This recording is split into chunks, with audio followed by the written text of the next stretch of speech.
এ যেন নিজের পায়ে নিজে কোড়াল মারার মতো অবস্থা। এমনিতেই মাত্র 52 রানের মধ্যে পড়ে গেছে 6 উইকেট, তার মধ্যে আবার হিট উইকেট আউট। মানে এটাও কি মেনে নিতে পারবে শ্রীলঙ্কান সমর্থকরা? শ্রীলঙ্কা ইনিংসের 12তম ওভারের শেষ বলের ঘটনা ছিল সেটি। শ্রীলঙ্কান ব্যাটার দুশান হেমন্ত তিনি ব্যাট চালিয়েছেন ঠিকই, বল বাউন্ডারি লাইনের দিকেও যাচ্ছিল, কিন্তু হঠাৎ দেখা যায় তার ব্যাটটা পেছন দিকে গিয়ে স্টাম্পে আঘাত করেছে। তিনি ব্যাটটাকে ব্যালেন্স করতে পারেনি, যে কারণে হিট উইকেট আউটের শিকার হয়েছেন। আর এতে মাত্র 69 রানের মধ্যেই শ্রীলঙ্কা হারিয়ে ফেলে 7 উইকেট।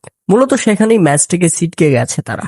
সনাথ জয়সূরিয়া বলেন, লাসিথ মালিঙ্গা বলেন, গ্যালারিতে দর্শক সমর্থকরা বলেন, ডাগ আউটে প্লেয়াররা বলেন, শ্রীলঙ্কা রীতিমতো বিধ্বস্ত হয়ে গেছে ইংল্যান্ডের বিপক্ষে। অথচ ইংল্যান্ড যখন মাত্র 146 রানের মধ্যেই গুটিয়ে যায়, তখন ধারণা করা হচ্ছিল ইংল্যান্ডের কি করুণ দশা। এই ম্যাচে ইংল্যান্ডকে খুব সহজেই হারিয়ে দিয়ে শ্রীলঙ্কা নিশ্চিত করে ফেলবে সেমিফাইনাল। কিন্তু না, এটা কি হয়ে গেল শ্রীলঙ্কার সঙ্গে? ঘরের মাঠে এমন অধপতন সত্যিই দুঃখজনক ব্যাপার। উল্লেখ্য, প্রথমে ব্যাটিং করতে নেমে নির্ধারিত 20 ওভারে 9 উইকেট হারিয়ে 146 রানের লক্ষ্য দাঁড় করায় ইংল্যান্ড। দলের হয়ে কেবল সর্বোচ্চ ফিলিপ সল্ট 40 বলে 62 রানের ইনিংস খেলেন।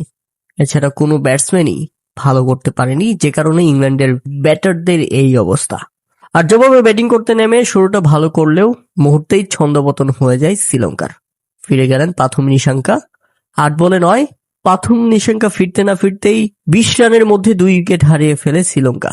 তাতে দেখা যায় 3 ওভার 4 বল 20 রান, 3 উইকেট হারিয়ে ফেলেছে তারা। এরপর মাত্র 34 রানের মধ্যেই 5 উইকেট। ফিরে যান দনিত ওয়ালেলেগে। কামিন্ডো মেন্ডিসও রীতিমতো ব্যর্থ, তাতে 52 রানের মধ্যেই 6 উইকেট, এবং দুশান হেমন্ত হিট উইকেট আউট হলে 69 রানের মধ্যেই 7 উইকেট হারিয়ে ফেলে তারা। শেষ ভরসা দাসুন সানাকা, তিনি কি পারবেন দলটাকে টেনে নিয়ে যেতে? না দর্শক, তিনি শেষ পর্যন্ত পারেননি। 24 বলে 30 রান করে অধিনায়ক আউট হলে 82 রানের মধ্যেই 8 উইকেট হারিয়ে ফেলে শ্রীলঙ্কা, এবং শেষ পর্যন্ত ম্যাচটা লজ্জাজনকভাবে হেরে যায় তারা।